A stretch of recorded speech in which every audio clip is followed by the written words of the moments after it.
有人說，遍路人生總是在計劃與變化之間擺盪。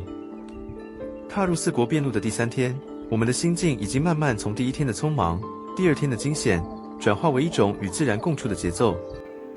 早晨，在民宿幫，老闆為我們端上了從未嘗試過的蒸汽早餐。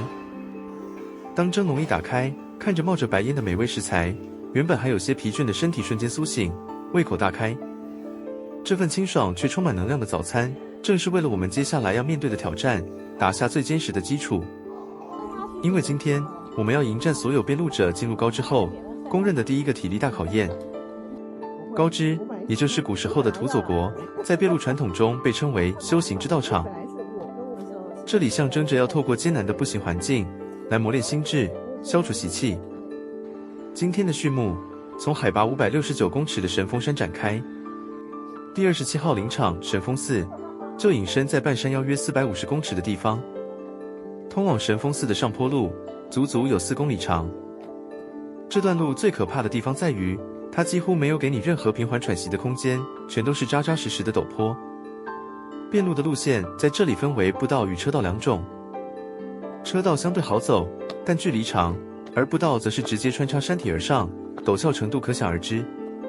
雖然我們這次學聰明了，把沉重的大背包暫時寄放在民宿，選擇輕裝上山，但那不斷延伸的斜坡依然讓大腿肌肉發出了陣陣抗議。遍路者在這裡，除了一步一腳印的往上爬，真的別無他法。不過，就像我的旅伴一邊喘氣一邊笑着說，雖然這裡是南所，但跟德島的燒山寺那3座大山相比，這裡真的溫柔許多了。看來，經歷了前2天的磨練，我們的心態真的變得更加強韌了。走進神峰寺，你會發現這裡的氣氛極具感染力。寺院維護的一塵不染，古樸的木造建築被山林環抱，散發着一種低調的優雅。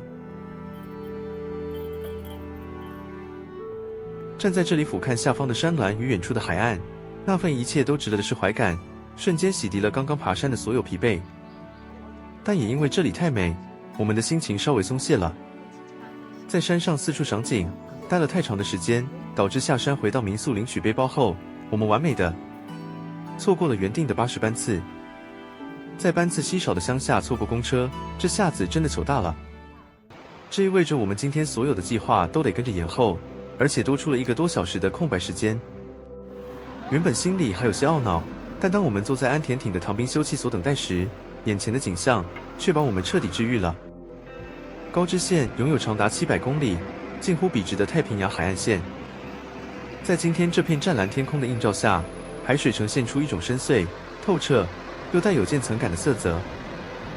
這或許就是傳說中一眼萬年的高知藍吧。錯過公車，也許是弘法大師的安排，為了讓我們能停下腳步，多看一眼這片大海。這場不在計劃中的停留，反而成了今天最安靜、最純粹的看海時光。轉個念想，雖然還要多等1個多小時，但在這漫長的海岸線上，有車搭就是萬幸了。在規劃這套行程時，我們就特別在地圖上標記了一個必去景點 Sea House。這是一間矗立在高知東部海岸線崖邊的景觀餐廳。它的外觀是一座全透明的2層樓建築，從遠處看，就像一個懸浮在海面上發光的玻璃寶盒。它就位在遍路道上，但如果不特別留意，真的很容易走過頭。走進餐廳，大面的落地窗設計讓太平洋的美景仿佛就在腳下流動。那種海水漸層的藍，深邃的讓人失神。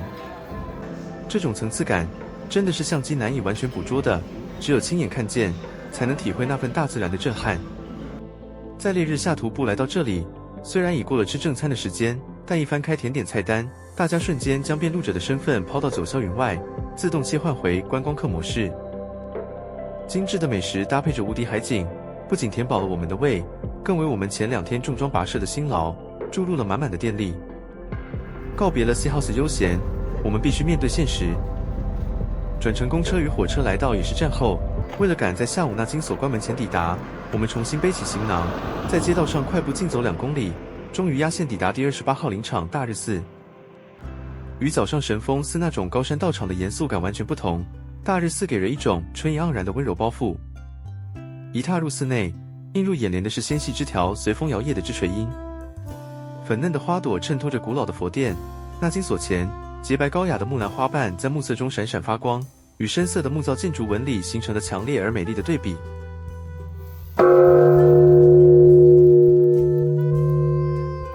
在悠揚的鐘聲回盪中，我們順利完成了今日最後一座寺院的參拜。大日寺的這份寧靜，為這充滿變數又奔波的一天畫下了最圓滿的句點。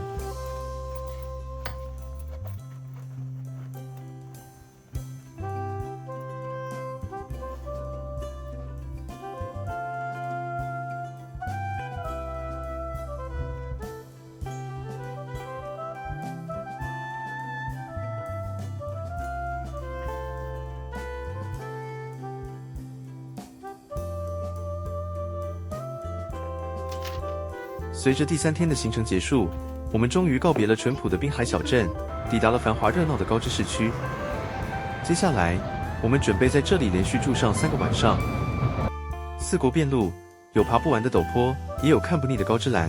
我們學會了在計劃與變化中找到平衡。